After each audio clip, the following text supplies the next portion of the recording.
Hi, we're Big Y Registered Dietitians. I'm Carrie. And I'm Andrea, and today we're here to give you some pointers on how to keep you and your family healthy. So we want to focus on reducing the spread of germs, whether these germs cause the common cold, the flu, or what we're all currently living through, COVID-19. Right, and so actually the easiest thing you can do to keep your family safe is washing your hands. Pretty basic. So you may have learned this in school, but we find most people rush through the process, so we want to bring it back old school style with tips from the CDC. So come on over, we'll show you how to wash your hands. So you want to focus primarily on running water. So if you have access to running water, choose that always. So you can just use cold and warm water.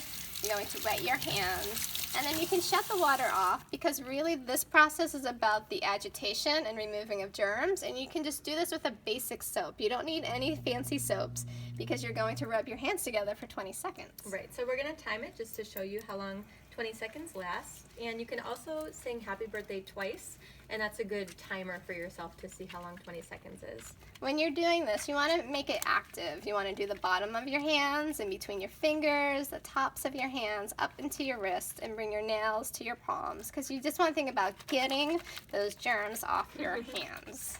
So that's it, that's your 20-second timer.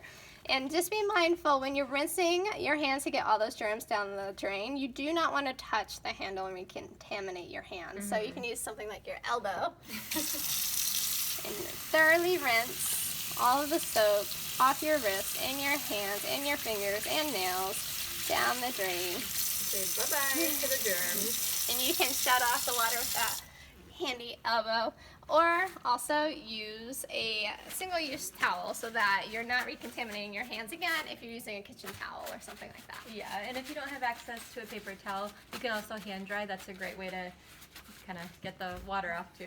Yeah, and if you have kiddos like we do, you can always make it fun. I know, yeah, that's a dance move. But if you don't have running water and soap available, a backup plan would be to use hand sanitizer. Yes, remember this is not cleaning your hands, but what it is doing is reducing the number of germs on your hands. Right. So the CDC recommends something like this, where it's at least 60% ethyl alcohol. And this brand particularly has 70%. Right. So just like you saw me washing my hands, all the surfaces, do that with a hand sanitizer and just let your hands dry before you start touching surfaces. Right, and speaking of touching surfaces, we want to talk about touching our face, because you think if you have bacteria or virus on your hands, that's pretty much the port of entry. Yes. So avoid touching your eyes, your nose, and your mouth, because that's really how it gets in your body. Yes, behind the shutting off the water with something else other than your hand, the bane of existence as a mother is stop touching your face. Yeah, and so we can all use a reminder, just get more into the habit of being careful not to go there. Yeah, and so your face may be a touch point, but so are a lot of surfaces. So just to keep surfaces clean in general, you want to make sure you're using a multi-purpose cleanser or just basic soap and water, and making sure that the surfaces get dry. Yeah, so this is something like a multi-surface cleaner that you could use, detergent and water, and this really helps to remove the germs. So it doesn't kill them, but it helps reduce the number on the surfaces. Yeah. And if you're doing it on a constant basis, it really helps to keep the numbers lower. Yeah, so think of things like your remote, your cell phone, your doorknobs, things like that. You want to just keep doing that on a regular basis. Right. Now, if we are talking about, though, reducing and killing the number of germs, you have to go one step further. And that's where disinfecting comes in. Now, you do have to use the cleaning process. You have to use a cleanser on your surface and clean it before disinfecting. Yeah. So you want to make sure that you thoroughly remove any detergent that may be left, and make sure it's dry before moving on to this process. Yeah, so keep that in mind. Dry surface after cleaning, and then you add a disinfectant.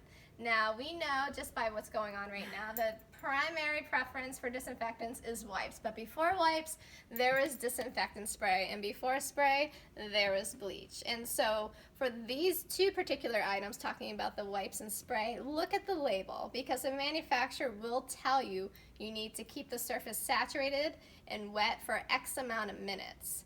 Now, you want to follow those rules, because it won't disinfect the surface if you try to dry it sooner or you touch it sooner than that. So keep it saturated for X amount of minutes, wipe it dry, and there you go. Exactly. And so if you can't find these disinfecting sprays or wipes in the stores, you can also, like Carrie mentioned, go back to bleach.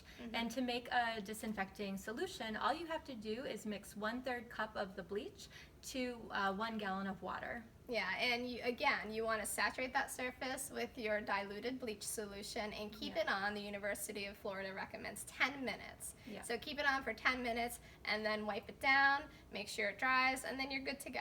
Yep, and another thing to keep in mind when you're making a solution with bleach is to know that it only lasts for 24 hours. So don't go stockpile and make a huge batch of the solution. You know, whatever you don't use, make sure you discard and then make a new solution within 24 hours. Yeah, so if you want to get rid of bacteria and just do the 1-2 punch, you clean, dry, and then disinfect and dry.